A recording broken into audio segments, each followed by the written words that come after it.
What's good, Panther Nation? It's your boy Myron McRae, aka Tornado McRae, across the skies of the internet, here with another episode of Panther Pride TV, your one-stop shop for all your Panther notifications and your Panther obligations. And I hope all of y'all are having a smooth Tuesday. It's raining where I'm at, but hopefully y'all got some sunshine. Hopefully you got a nice breeze going. You got a nice lunch about to happen. And you know what? You're just having a relaxing day, or you're off from work and off from school, whatever that may be. But guys, we're going to get into today's docket, and a couple things have crossed my threshold. And the first thing, and I know a number of you have been wanting me to speak on this, and that is, does Carolina have a big question mark at the tight end position heading into this season? Because I've seen a few in the comment section. You've talked about it. Y'all saying, hey, this is a bigger issue that needs to be addressed.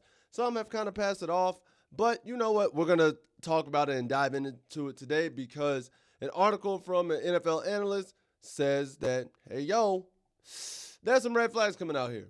And with that, the article was written by it was spoken to from NFL analyst Sam Robinson, and he actually says that Carolina still needs some help even after taking Mitchell Evans in the draft. And here's what he had to say about it. In the article, he's like, is it possible 2024 fourth rounder Ja'Tavion Sanders will solve the nagging Panthers need, one that has existed since Greg Olsen's foot trouble began to intervene in the late 2010s? Whiffing on Hayden Hurst, the Panthers have Tommy Tremble returning. He and Sanders, however, only combined for only 576 yards last season, which is true. Cannot deny that. And he follows it up with, as Bryce Young has pried the door back open after his early season bench and temporarily closed it on his Carolina starter career, the team did not see 2024 first-rounder receiver Xavier Legette show difference-making potential as a rookie. The jury remains out on Carolina's tight end room as well. Now, I personally think he has a right case here. He has a case for saying that the tight end room is question marks based off what Sanders and Tremble have done. And our tight end room right now, as it looks outside of Mitchell Evans, here's what we got, guys. Right now, you got Tommy Tremble. In 12 games, this is just last season. We know Tremble's been here for about 4 years now, but this is just his last season stats. 12 games played, 23 receptions, only 234 yards, which is actually the first time in his career he surpassed 200 yards in a season, 2 touchdowns, and then 10.2 yards per catch. You follow that up with his running mate last year, Ja'Tavion Sanders. His rookie year last year, 16 games, 33 catches, 342 receiving yards, 1 touchdown, and 10.4 yards per catch. Now, throw in the other 2 names in the tight end room. You have James Mitchell on the roster, who has not played since 2023. He's only had 2 seasons in the NFL, both with Detroit. And these were his numbers in his 2 seasons in Detroit, which were 2022 and 2023. He played 29 games, 13 receptions, 141 yards, 1 touchdown, 10.8 yards per catch. And the last tight end in the room who is on our roster, Dominique Daphne, who his last 2 seasons in the NFL were 2020 and 2021 with the Green Bay Packers. And in those 2 seasons, he played in 15 games, 4 receptions, 60 yards, 1 touchdown, and 15 yards per catch. So when I look at this article, I actually can't be mad at this analyst for saying, hey, yo, Carolina has some questions in the room, because think about it. You have Mitchell Evans coming in as a rookie. That's a lot asking from him. But you're also asking Sanders or Tremble to step up immensely to help with that load. And truth be told, I would say you're most likely, or Carolina is most likely asking Sanders to step up rather than Tremble, even though Tremble is listed as our tight end 1 on the depth chart on ESPN.com right now. Don't know why. But actually, no, I can see why. Let me not do that. But in terms of their production, Sanders had a better year his rookie year than any of the seasons that Trimble's had. So I can kind of see why they would ask Sanders to step up, but this is a lot asking out of your tight end room. You're asking Sanders to make a tremendous leap, and you're also asking the rookie and Evans to come in, hit the ground blazing. Now, granted, that's why you drafted him. You drafted him because you knew he could make an impact, but it's a valid argument. It's a valid argument, and I would be remiss if I didn't think it warranted some concern. Now, personally, I think the receiving core we have is going to kind of shade away from that or hide that weakness in our passing game. But we do know in this league, having a solid tight end makes everything so much easier for a quarterback and for an offense in general, because not only do you have another pass catcher, you also have another run blocker.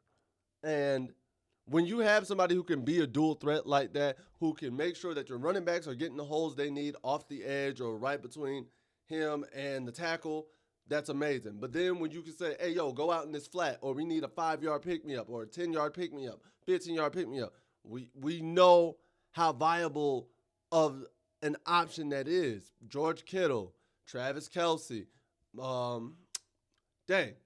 Mark Andrews, there it is, and so many others. But you get what I'm saying, so I can see why that they're making this concern. But speaking of Travis Kelce, and actually I'm saying this because of Kansas City, more so less.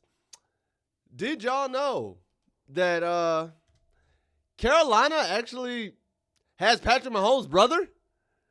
And no, I'm not talking about Jackson. God, please don't give us Jackson. No. But so here's the story, here's the thing behind it. Carolina actually invited Patrick Mahomes' half-brother to a tryout last week. And I'm pretty sure some of you didn't know. I'm going to be honest. I didn't know Patrick Mahomes had a half-brother. But his name is Graham Walker. And the reason why he's Patrick Mahomes' half-brother is because him and Patrick share the same father in Patrick Mahomes Sr. So Graham Walker, for some of you who don't know, for some of you, he actually he's an undrafted free agent tight end, crazy enough, who did have a tryout with Kansas City earlier this month, but he went unsigned. And in college, here's what he actually did. He played 3 years at Brown and 1 year at Rice, and in those total 4 seasons, the man played 39 games, had 149 receptions, he had 1,717 yards and 15 touchdowns, as well as 11.25 yards per catch. So, to be honest, Graham Walker ain't a bad tight end, ain't a bad receiver. Like, when I look at the numbers of what he did in college, he wasn't a bad kid. Now, am I going to say he was tremendous and how he went as an undrafted free agent is crazy, especially considering his ties? No, he wasn't putting up those type of numbers, but he wasn't bad. And I'm a little surprised, little bit surprised that Kansas City didn't keep him. However, they probably didn't want to show the nepotism towards Pat. So I could see that PR move being a thing there. But I really do hope that Graham Walker turns out to be a great fit. And honestly, if the young man ends up staying in Carolina through the summer, he somehow earns a roster spot and somehow begins to bloom and, God forbid, injuries or whatever the case may be, set up to where he comes into the field and he dominates, that's going to be a pretty cool storyline. I'm not even going to lie. That's going to be a pretty cool storyline, but we'll see what happens. I don't know if he got picked up or if he just got put on practice squad or anything after the tryout. I'll have to go look into that and see what happens. And lastly, going into this season and going into next season, Princely Umemeyelen's goals for his 2025 rookie season. I liked what I heard in this interview, and I liked what I saw in it, what I read out of this article. So, Princely Umemeyelen, y'all know, one of our top draft picks, he had a team interview during minicamp this past weekend and sat down just to lay out some of his goals going into the season. And here's what the young man had to say. He said, "I'm trying to do a lot of big things, you know what I'm saying? I just take it a day of time. I just take it a day at a time, of course. Of course, I read that all together.